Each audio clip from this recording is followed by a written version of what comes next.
ಹೇಳ್ತಿರೋದು ಅರ್ಥ ಆಗ್ತಿಲ್ವೇನೋ ನಿನಗೆ? ನಾನ್ ಹೇಳ್ತಿರೋದು ನಿಮ್ಗೆ ಅರ್ಥ ಆಗ್ತಿಲ್ವಾ? ಏಯ್, ಜಾಸ್ತಿ ಮಾತ್ ಬೇಡ. ಸುಮ್ನೆ ಮಾತ್ರೆ ನುಂಗ್ಕೊಂಡು ಬಿತ್ಕೋ ಹೋಗು. ನನ್ಗೇನಾಗಿದೆ ಅಂತ ನಾನು ಮಾತ್ರೆ ತಗೋಬೇಕು? ಓ, ನಿನಗೇನಾಗಿದೆ ಅನ್ನೋದು ನಿನಗ್ ಗೊತ್ತಿಲ್ವಾ? ಆ ಸಮಸ್ಯೆಗೆ ಉತ್ತರನೇ ಈ ಮಾತ್ರೆ. ಮುಂಚಿನ ಹಾಗೆ ತೆಪ್ಪು ಮಾತ್ರೆ ತಗೊಂಡು ಒಂದು ಮೂಲೆಯಲ್ಲಿ ಬಿದ್ದಿರು. ಅದ್ ಬಿಟ್ಟು ಅಗಸ್ತ್ಯ ಬಂದಿದ್ದಾನೆ, ಆ ಚಿಕ್ಕಿ ಬಂದಿದ್ದಾಳೆ ಅಂತ ಅತಿಯಾಗಿ ಏನಾದ್ರೂ ಮಾಡಿದ್ರೆ ಮಾತ್ರೆ ಡೋಸ್ನ ಜಾಸ್ತಿ ಮಾಡ್ಬೇಕಾಗತ್ತೆ. ಹುಷಾರ್. ಇದು ನನ್ನನ್ನು ಸರಿ ಮಾಡೋ ಮಾತ್ರೆ ಅಲ್ಲ, ಇದ್ರಲ್ಲಿ ಬೇರೆ ಏನೋ ಇದೆ. ಮಾತ್ರೆ ನುಂಗಿದ ತಕ್ಷಣ ನನಗೆ ನಿದ್ದೆ ಬಂದು ಮಂಕವ್ಯುತ್ತೆ, ಮಾತೆಲ್ಲ ಮರ್ತು ಹೋಗುತ್ತೆ.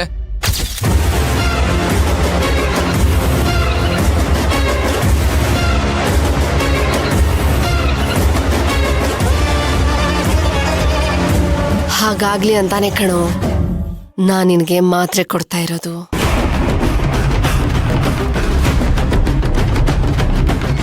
ನನಗ್ ಬೇಡ ಬೇಡ ಅಂದ್ರೆ ಬೇಡ. ತಗೋಬೇಕು ಅಷ್ಟೇ. ನನಗ್ ಬೇಕಾಗಿಲ್ಲ. ಮಾತ್ರೆ ನುಂಗು ಅಂದೆ.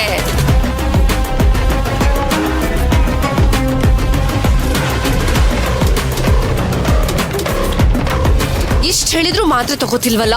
ಎಷ್ಟೋ ಕೊಬ್ಬು ನಿನ್ಗೆ.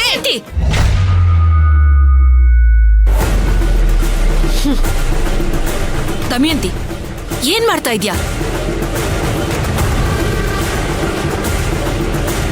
ನೀನ್ ನೆಗ್ಲೆಕ್ಟ್ ಮಾಡ್ತಿರೋದ್ರಿ ನಾನು ಇವನ ಹತ್ರ ಇಷ್ಟೊಂದು ಅನಿಸ್ಕೊಳ್ತಾ ಇರೋದು. ಅಲ್ಲ, ಯಾರಿಗಾದ್ರೂ ಇವನ ಆರೋಗ್ಯದ ಬಗ್ಗೆ ಗಮನ ಇದೆಯಾ? ಇಷ್ಟ ದಿನ ಬರೀ ಮದುವೆ ಭಕ್ತಿ ಅನ್ಕೊಂಡೆ ಇದ್ಬಿಟ್ರಲ್ಲ. ಇವನು ಮಾತ್ರೆ ತಗೊಂಡು ಎಷ್ಟು ದಿನ ಆಗಿದೆ ಅನ್ನೋದಾದ್ರೂ ಗೊತ್ತಾ ನಿನಗೆ? ಅಚಿಂತ್ಯ, ಕಂದ, ಬಾಯಿಲಿ ಬಾ, ಕೂತ್ಕೋ. ಕಂದ,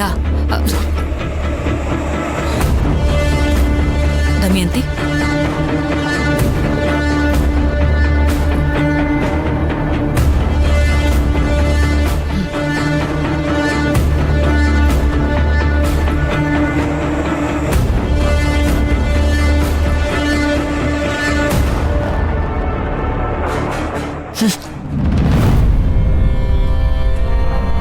ಯಾಕಂದ ಇಷ್ಟೊಂದು ಹಠ ಮಾಡ್ತಾ ಇದೀಯಾ? ನಿನ್ನೊಳ್ಳೆದಕ್ಕೆ ಅಲ್ವೇನೋ ಹೇಳೋದು? ನೀನೇ ಸ್ವಲ್ಪ ಮುತುವರ್ಜಿಯಿಂದ ಮಾತ್ರೆ ತಗೋಬೇಕಲ್ವಾ ಜಾಣ. ತಗೋ. ಈ ಅಮ್ಮನ್ ಮಾತು ಕೇಳೋದಿಲ್ವಾ? ಸರಿ ಬಿಡು. ಆದ್ರೆ ಈ ಮಾತ್ರೆ ತಗೊಂಡ್ಬಿಡು. ಹಾ